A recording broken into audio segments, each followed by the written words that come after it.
Ahora vamos a ver las operaciones de exportación, que son las que generan los llamados hechos imponibles. Pero antes de entrar en particular con los hechos imponibles, debemos hacer algunas aclaraciones previas. Hay distintas modalidades de exportación, algunas que generan hechos imponibles y otras no. Hay distintos tipos de tributos aplicables y después vamos a ver en particular hechos sobre los que son los verdaderos hechos imponibles. En esta pantalla podemos ver que hay 4 modalidades de exportación. Una es la que se llama exportación definitiva para consumo, la segunda la suspensiva exportación temporaria, la tercera suspensiva tránsito de exportación y la cuarta es la suspensiva removida. Ahora vamos a dar una breve aclaración de cada uno de ellos. Entonces, la destinación definitiva de exportación para consumo, que ya les anticipo, es aquella que se encuentra grabada, es aquella en la cual, de acuerdo al artículo 331, la mercadería exportada puede permanecer por tiempo indeterminado fuera del territorio aduanero. La ley no presume onerosidad, mejor dicho, la ley presume onerosidad, pero acá no se menciona, simplemente cuando uno envía una mercadería al exterior por tiempo indeterminado, es decir, que piensa que no va a volver ella, ahí aparece este tipo de modalidad de exportación que se llama definitiva para consumo y que es la que les anticipé que va a configurar el hecho imponible. Ahora en la filmina siguiente hay un cuadro en el cual se trata de mostrar de la mejor forma posible cómo funciona esto. Tenemos aquel lugar del territorio aduanero que lo explicamos en la primera parte, donde la mercadería tiene libre circulación si es una mercadería originada o producida en el país, que esa zona de libre circulación es la zona secundaria. Entonces ahí figura como un camión que sale de una fábrica con mercadería y cuando llega a la aduana que salida, digamos, una de las opciones, que es donde ahí la mercadería va a salir con destino al exterior, la mercadería no puede salir si no tiene la autorización aduanera. Entonces en ese momento se configura el hecho imponible en el cual hay que hacer el pago de los derechos de exportación y hay un control aduanero que después le va a permitir la salida de la mercadería si está todo en orden, con destino en este caso particular a Brasil. Por eso ponemos una parte del territorio aduanero argentino, barreras aduaneras, tanto en Argentina como en Brasil, porque la mercadería que sale aquí de Argentina, en Brasil va a tener un tratamiento conforme el importador del exterior le dé. Yo puedo tener una destinación de exportación definitiva en la Argentina y darle en Brasil de repente una importación no definitiva, porque puede ser que la envíen a otro país después. Entonces lo que importa acá es lo que se declara en la aduana argentina. Con esto configuramos, por ejemplo, lo que sería la destinación de exportación para consumo. Ahora vamos a ver lo que es la destinación suspensiva de exportación temporaria. En realidad es cuando una mercadería se exporta al exterior, pero tiene la obligación de retornar en un plazo determinado. Y tiene que cumplir una finalidad en el exterior, pero la obligación principal es volver a retornar en el plazo determinado para su reimportación para consumo.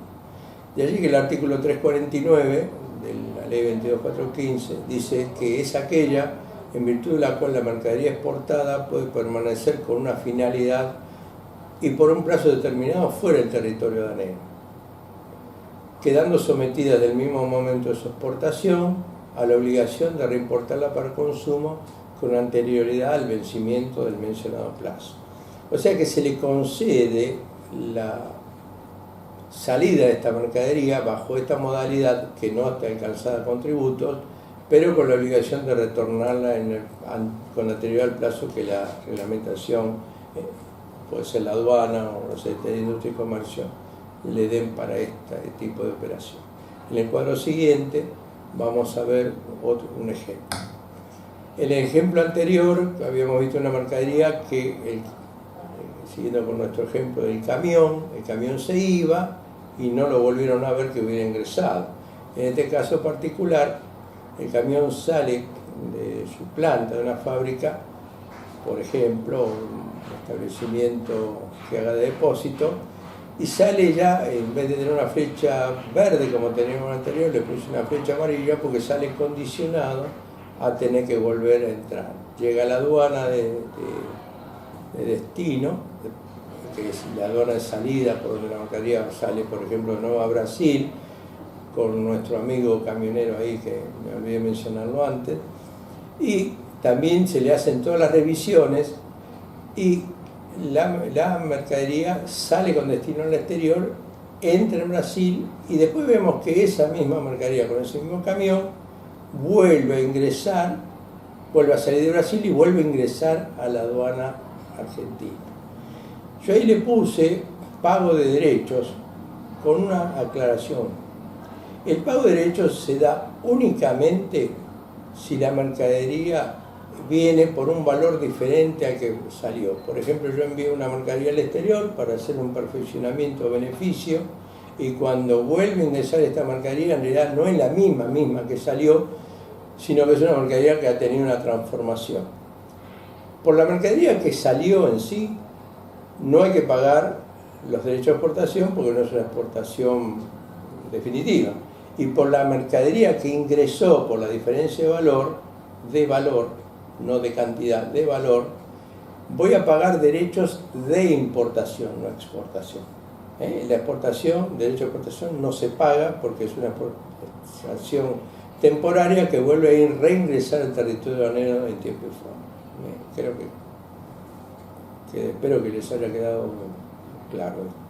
Bueno, después vamos a ver la otra, que se llama tránsito de exportación. ¿Qué es el tránsito? Cuando la mercadería ingresa por un lugar y sale por el mismo lugar, por otro lugar con destino a otro país, por ejemplo. Y dice, es aquella en virtud de la cual la mercadería libre de circulación en el territorio aduanero que fuera sometida a una destinación de exportación en una aduana puede ser transportada a otra aduana del mismo territorio aduanero con la finalidad de ser exportada de esta última. Entonces vamos a ver un ejemplo en la pantalla siguiente. Yo tengo una mercadería que en la aduana, por ejemplo aquí en la aduana de Buenos Aires, se hace la exportación. Y ahí yo pago los derechos de exportación. Pero yo sé que para que en realidad la mercadería haya salido del exterior al exterior, tiene que dejar el territorio aduanero argentino. Entonces, si yo acá voy a hacer una exportación terrestre para Brasil, entonces la mercadería que en la aduana de Buenos Aires salió destinada para Brasil, en algún momento, en un plazo determinado que se le da, tiene que salir definitivamente del territorio aduanero de Brasil, con destino a Brasil, porque si no sería un contrabando de exportación. Contrabando de exportación es aquella mercadería que se simula que sale y realmente no sale, por ejemplo, en un caso.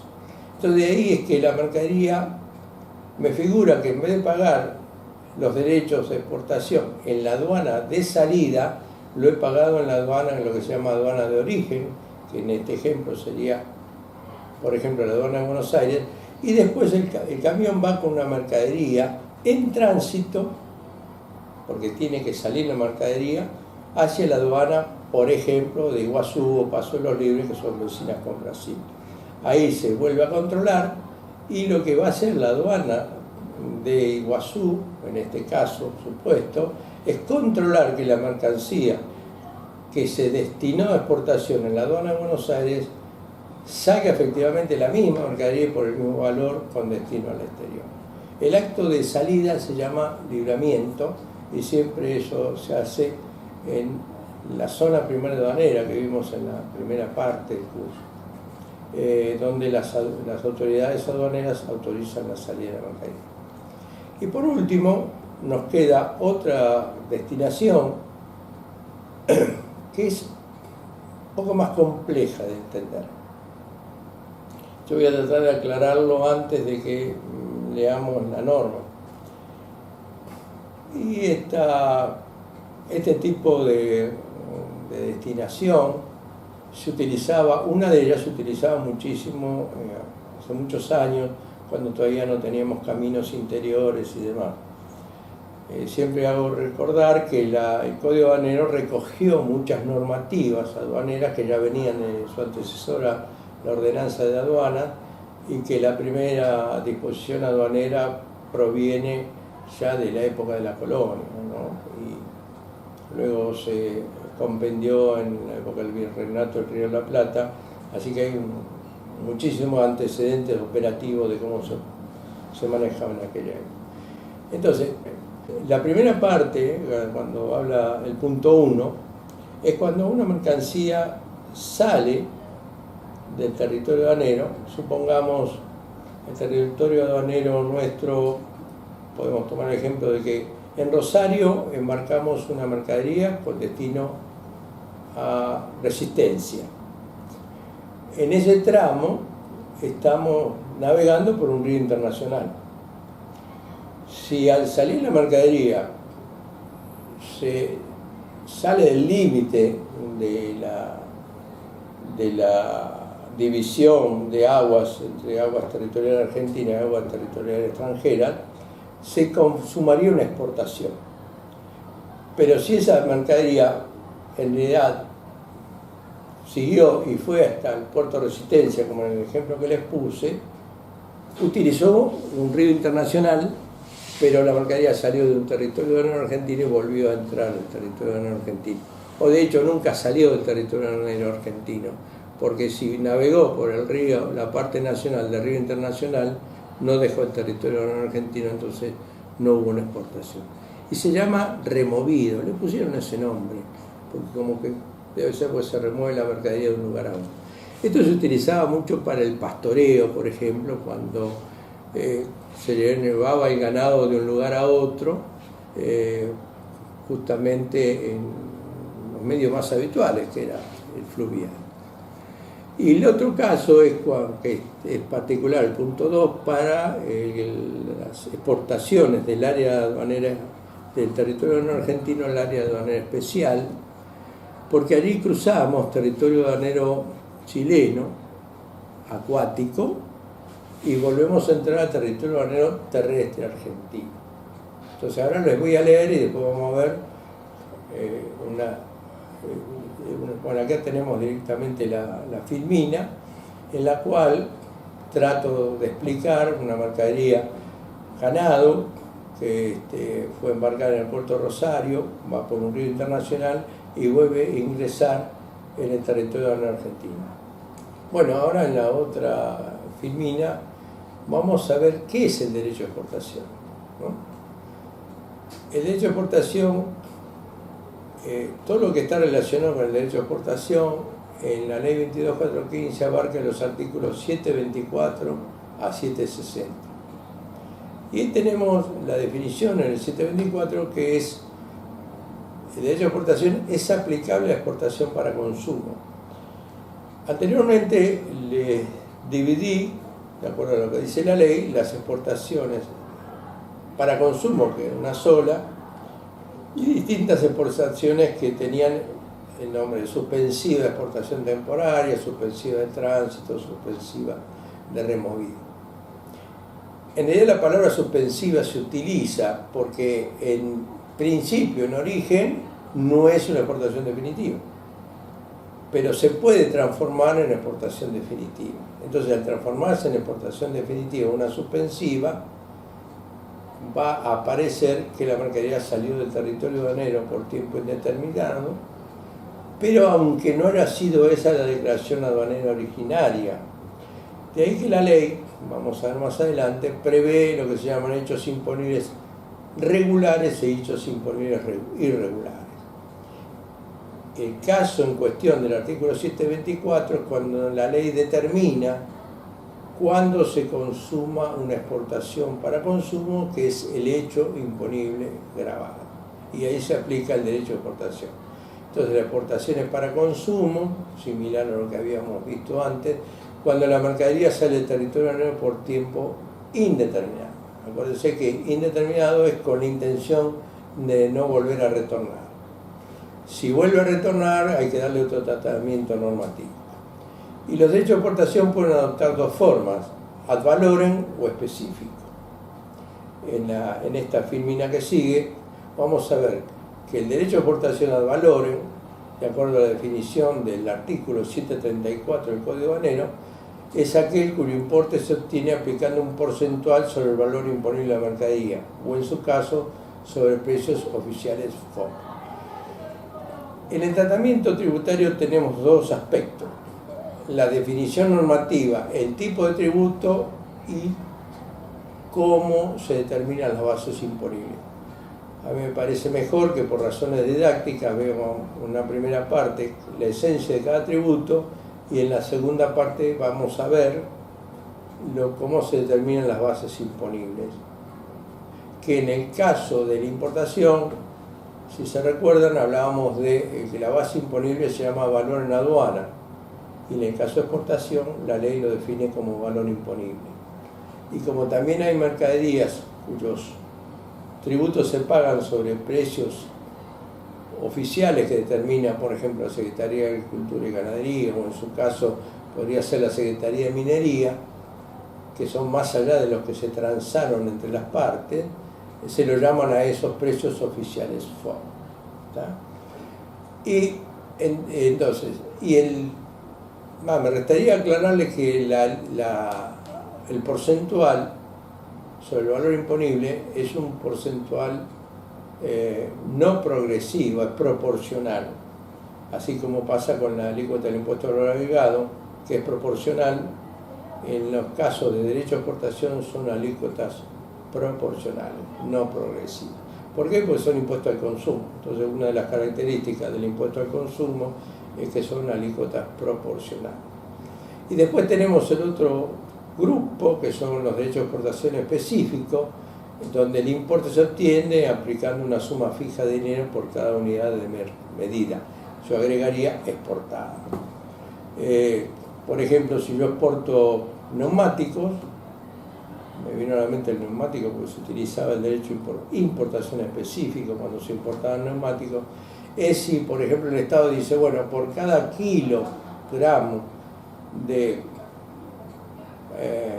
cubiertas de tractor se debe pagar $5 como derecho de exportación. Ese sería un caso específico donde está relacionado el monto fijo con otra unidad de medida. Después, en la próxima filmina, vamos a ver algo de muchísima actualidad, inclusive está hace muchísimos años instalado en la Argentina, el tema de si son o no convenientes la aplicación de derecho de exportación. De allí que introduje algunos cuadros analíticos que, digamos, yo voy a hacer una breve explicación, pero tienen por finalidad aportar un poco más de conocimiento sobre esta temática basado en la experiencia de las exportaciones argentinas.